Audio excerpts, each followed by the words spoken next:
Hello दोस्तों, स्वागत है आपका दृष्टि आईएएस के इंडेप्थ प्रोग्राम में। मैं हूं केवल आपके सामने। आपको पता है कि दुनिया भर के देश वायु प्रदूषण की समस्या से गुजर रहे हैं, जिसमें भारत की स्थिति अपने आप में बहुत खराब चल रही है। और कहते हैं कि अगर आप देर आए तो दुरुस्त आए। इसी बात को ध्यान में रखते हुए भारत सरकार ने भी एक योजना शुरू की थी। योजना का नाम है राष्ट्रीय स्वच्छ वायु कार्यक्रम।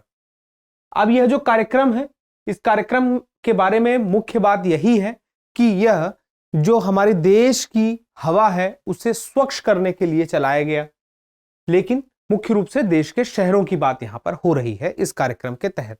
तो आखिर क्या यह कार्यक्रम है और इस कार्यक्रम में जुड़े क्या प्रमुख जानकारी है, क्या जुड़े पक्ष हैं, इसको आज हम विधिवत जानेंगे। आपकी परीक्षा के लिए क्यों यह उपयोगी है, क्योंकि यूपीएससी में जो पेपर आपका 3 है, इन्वायरमेंट वाला टॉपिक इसी से जुड़ा हुआ है। देखिए, सबसे पहले तो हम जानेंगे खबर चर्चा में क्यों, किसके ऊपर खबर है, राष्ट्रीय स्वच्छ वायु कार्यक्रम के ऊपर है। तो हम जानेंगे कि आखिर यह कार्यक्रम क्या है। इसी को हम क्या कहते हैं, नेशनल क्लीन एयर प्रोग्राम। अब इसमें जो है कुछ लक्ष्य की बात कही गई है, जो है पार्टिकुलेट मैटर से जुड़े हुए। पार्टिकुलेट मैटर मतलब जिसको हम क्या कहते हैं, PM 2.5, PM 10। ठीक है। अब यह जो प्रोग्राम है, कार्यक्रम है, इसके उद्देश्य क्या है ये जानेंगे। उन उद्देश्यों की पूर्ति के लिए क्या कार्य चल रहे हैं वह जानेंगे। प्लस हम ये जानेंगे कि भारत सरकार द्वारा क्या पहल की जा रही है वायु की गुणवत्ता को बेहतर करने के लिए। साथ में अब हम बात हो रही है वायु की गुणवत्ता की, तो उससे जुड़े हुए सूचकांक के बारे में जानेंगे कि क्या है वह सूचकांक और उससे क्या जानकारी मिलती है। उसके बाद हम जानेंगे केंद्रीय प्रदूषण नियंत्रण बोर्ड को, क्योंकि सूचना का, इस न्यूज का संबंध भी उससे जुड़ा हुआ है। और उसके बाद आगे की राह क्या होनी चाहिए और अंत में एक अभ्यास प्रश्न। तो देखिए, सबसे पहले खबर देखते हैं। Where do Indian cities stand on toxic air, यानी कि जो भारत के शहरों में खराब हवा है उसमें किस शहर की क्या स्थिति है। तो आखिर यह खबर क्यों आई? खबर आने की वजह यह है क्योंकि हर साल इस कार्यक्रम के तहत एक इंडेक्स भी निकाला जाता है, जिसमें यह पता चलता है, एक प्रकार की रिपोर्ट होती है जिसमें यह पता चलता है कि किस शहर की स्थिति क्या है। जिसमें अभी पता चला है कि दिल्ली की स्थिति जो है सबसे खराब है। दिल्ली की स्थिति पूरे भारत में सबसे पॉल्यूटेड शहर के रूप में है। तो आखिर यह प्रोग्राम क्या है, इसको अच्छे से जानते हैं। राष्ट्रीय स्वच्छ वायु कार्यक्रम, नेशनल क्लीन एयर प्रोग्राम। अब देखिए, इसकी शुरुआत किसने की थी? पर्यावरण, वन और जलवायु परिवर्तन मंत्रालय ने इसकी शुरुआत की। ठीक है। फिर उसके बाद कब हुई इसकी शुरुआत? जनवरी 2019। कब? 10 जनवरी 2019 को हुई। अब देखिए, यह जो प्रोग्राम है इसमें मुख्य कार्य क्या करना है? इसमें मुख्य कार्य यही करना है देश को, राज्य सरकारों को, कि शहर की हवा बेहतर करनी है। तो समयबद्ध कमी के लक्ष्य के साथ, मतलब कि एक समयबद्ध, मतलब एक समय के साथ कि इस साल इतनी कम, इस साल इतनी, कुल मिला के इस साल तक इतनी हमें कम कर लेनी है। तो उसके साथ वायु गुणवत्ता प्रबंधन करना पड़ेगा और उसके लिए एक राष्ट्रीय ढांचा तैयार करना पड़ेगा, जिस ढांचे के तहत यह सारा काम हो सकेगा, हम लक्ष्य को प्राप्त कर सकेंगे।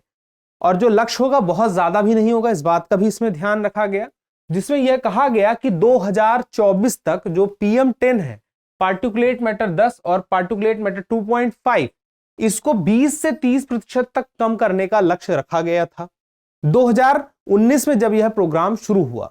लेकिन 2022 में क्या हुआ कि लक्ष्य बढ़ गया और 2026 में पार्टिकुलेट मैटर 2.5 और 10 दोनों को कितना कम करने का लक्ष्य रखा गया? 40% तक कम करने का लक्ष्य रखा गया। मतलब जितना अभी शहरों में जितना है उसका 40% कम करने की बात कही गई।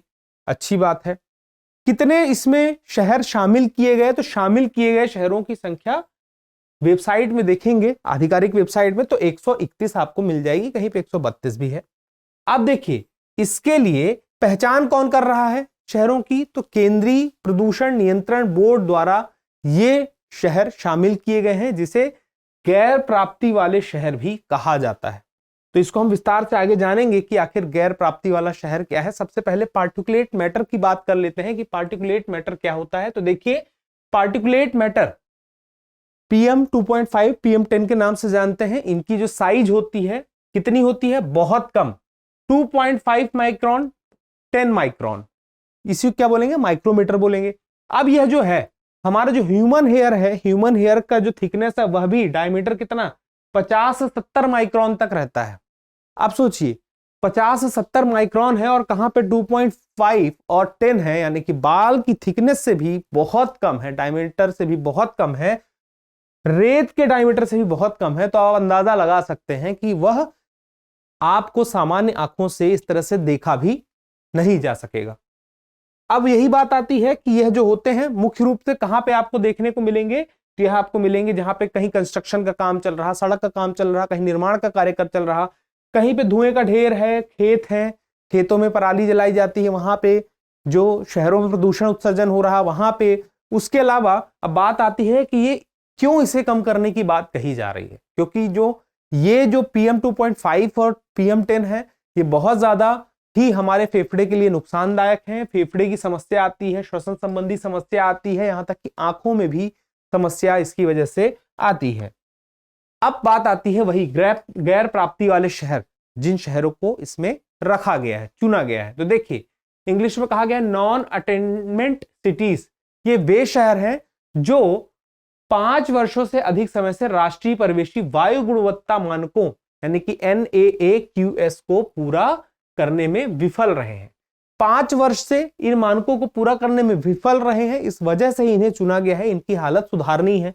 तो बात आती है कि यह जो है NAAQS, ये जो वायु, ये किस आधार पर बना है, तो यह बना है, यह जो मानक है वायु प्रदूषण की रोकथाम और नियंत्रण अधिनियम 1981 के तहत CPCB। अब CPCB क्या है, सेंट्रल पोल्यूशन कंट्रोल बोर्ड द्वारा अधिसूचित विभिन्न पहचाने गए प्रदूषकों के संदर्भ में। अब यह जो है सेंट्रल पोल्यूशन कंट्रोल बोर्ड जो है बहुत सारे ऐसे प्रदूषकों को निर्धारित किया है। तो कौन कौन से हैं देखिए, तो वो प्रदूषक हैं PM 10, PM 2.5, SO2, NO2, CO, NH3, ozone, lead, benzene, benzopyrene, arsenic और निकेल। अब बात आती है कि हमने जो 131 शहर चुने हैं, ये जो मानक है, ये जो सूची है, यहां पर इन शहरों में इनकी मात्रा ज्यादा है और इनमें से जो PM 10 और PM 2.5 है वो तो शामिल है ही। अब बात आती है कि उद्देश्य क्या है इस प्रोग्राम का। उद्देश्य आप समझ ही रहे हैं मुख्य क्या है, लेकिन विस्तार से एक सही तरीके से उद्देश्य समझिए कि वायु प्रदूषण की रोकथाम भी करनी है, नियंत्रण भी करना है और उपशमन, पूरी तरह से शमन तो किया नहीं जा सकता, उपशमन के लिए शमन करना है, जिसके लिए कठोरता पूर्ण तरीका भी अपनाया जा सकता है। अगली बात आती है कि वायु गुणवत्ता निगरानी करनी है, तो निगरानी करने के लिए एक नेटवर्क होना चाहिए, तो उस नेटवर्क को बढ़ाना पड़ेगा। अभी जितना नेटवर्क हमने तैयार किया है, जितने सेंटर तैयार किए हैं, वो सफिशिएंट नहीं है डेटा कलेक्ट करने के लिए। हमें और डेटा की आवश्यकता होगी और सटीक डेटा चाहिए हर समय के हिसाब से। उसके अलावा समावेशी सार्वजनिक भागीदारी की भी आवश्यकता है। बहुत सारे काम करने पड़ेंगे, जैसे कि आपको सार्वजनिक आउटरीच कार्यक्रम लाने पड़ेंगे, जागरूकता लानी पड़ेगी और क्षमता निर्माण के उपाय भी करने पड़ेंगे। अब बात आती है कि योजना के तहत क्या कार्य किए गए। देखिए, कार्य करने के लिए सबसे मुख्य बात यह आती है कि योजना क्या है, पैच। कार्य करने के लिए सबसे जरूरी बात यह आती है कि हमें लक्ष्य पता होना चाहिए। जब हमें लक्ष्य पता चल गया तो उसके लिए अब क्या कार्य होगा, सबसे पहले तो धन का आवंटन होगा। आवंटन हुआ, आर्थिक सहायता दी जाएगी। राज्य है, उस राज्य के अंदर जो शहर चुने गए हैं, उन शहरों को जो लक्ष्य दिया गया है, उस लक्ष्य की पूर्ति के लिए राज्य को आर्थिक सहायता दी जाएगी। अब देखिए, हर शहर का अपना एक अलग प्रदूषण का कारण हो सकता है। कहीं पे किसी खास चीज का उत्पादन होता है, उद्योग लगा है, कहीं पे खेती होती है, कहीं पे कंस्ट्रक्शन ज्यादा हो रहा है, तो अलग अलग है। तो उसके लिए अपनी एक अलग कार्य योजना होगी जिसे विकसित करने को कहा जाएगा। आपको पता है अभी BS6 मानदंडों का कड़ाई से कार्यान्वयन हो रहा है। BS6 मानदंड वाले ही गाड़ी बाजार में आ रही है। उसके अलावा आपको पता है सार्वजनिक परिवहन प्रणाली को भी बेहतर करने की बात कही गई है, जिससे उसको बढ़ावा दिया जा सके। उसके अलावा प्रदूषणकारी उद्योगों के लिए तीसरे पक्ष के ऑडिट को अपनाना भी एनकैप में शामिल, एनकैप मतलब ये वो वाला सेफ्टी वाला नहीं है, एनसीएपी मतलब नेशनल क्लीन एयर प्रोग्राम जो है उसकी बात हो रही। तो इसमें शामिल किया जाएगा, यानी कि पर्यावरण को प्रभावित तो नहीं कर रहा। ऑडिटिंग के टाइम पे यह चीज भी ध्यान दी जाएगी कि ऐसा तो नहीं कार्य कुछ हो रहा है जिससे पर्यावरण प्रभावित हो रहा हो। साथ में आपको पता होना चाहिए कि यह एक कार्यक्रम जो है, यह एक ऐसी योजना है जो कि कानूनी रूप से बाध्यकारी नहीं है, किसी शहर के लिए बाध्यकारी नहीं है। यह अपना निर्देश दे सकती है लेकिन बाध्यकारी नहीं है, दंड नहीं कर सकती है, दंड नहीं लगा सकती है। अब बात आती है कितना प्रभावी रहा, तो इतने पैसे तो लग गए, 6,897.06 करोड़ रुपए इसमें खर्च हो गए, जिसमें आपको पता होना चाहिए जब हम PM10 और PM 2.5 की बात कर रहे हैं कि उसको कंट्रोल करना है, कितना स्टैंडर्ड है। स्टैंडर्ड की हम देखिए बात करें तो PM10 का सामान्य लेवल होता है 10 माइक्रोग्राम क्यूबिक मीटर, ठीक है, और PM 2.5 का 40 ग्राम माइक्रोग्राम क्यूबिक मीटर। अब देखिए ये सालाना की वार्षिक की बात हो रही है और वार्षिक औसत की बात हो रही है। वार्षिक औसत में यह तो ये हो गई है, लेकिन अभी जो हाल के आंकड़े आए हैं दिल्ली का आप देखिए तो 2.5 PM की क्या है सांद्रता, 99.71, और होनी कितने चाहिए, 40 के अंदर, ज्यादा है। इसी तरह से अन्य भी जितने हैं उनकी स्थिति है। मुख्य रूप से देखा जाए तो जितनी खराब हालत रही है वह कहां के राज्य के जिलों की रही है, या शहरों की कह सकते हैं, सॉरी शहरों की रही है। उत्तर भारत में जो स्थित शहर हैं उसकी बात है, वहां पर हालत ज्यादा खराब है। जो गंगा का क्षेत्र है, जो मैदानी क्षेत्र है, वहां पर हालत ज्यादा खराब है वायु की। अब बात आती है कि अभी क्या कोई सुधार नहीं हुआ इतने समय, सुधार तो देखिए हुआ है। हम बात करें कि 14 शहरों ने 2019 और 2021 के बीच अपने PM 2.5 में 10% तक की कमी तो कर ली, लेकिन सिर्फ कितने हैं, 14 है, संख्या कम है।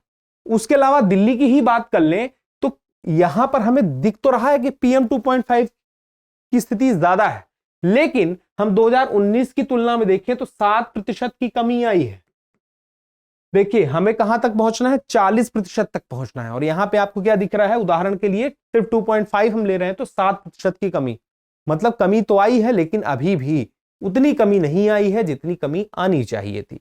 और इसी बात की आलोचना की जा रही कि यह जो प्रोग्राम है उतने अच्छे तरीके से कार्य नहीं कर पा रहा है, क्योंकि जो ढांचा तैयार होना चाहिए आधारभूत वह इसके लिए हो नहीं रहा है, क्रियान्वयन उतने अच्छे तरीके से हो नहीं पा रहा है। तो इस पर सवाल खड़े हो रहे हैं, क्या यह कार्य कर पाएगा, क्या लक्ष्यों को पूरा कर पाएगा? तो देखिए लक्ष्यों को पूरा कर पाएगा बाकायदे, अगर इसमें कुछ सुधार भी किए जाएं। अब बात आती है भारत सरकार ने क्या पहल की है वायु गुणवत्ता को बेहतर करने के लिए। तो आपने एक नाम सुना होगा, नाम क्या है, सफर। डिटेल में क्या कह सकते हैं, the system of air quality and weather forecasting and research.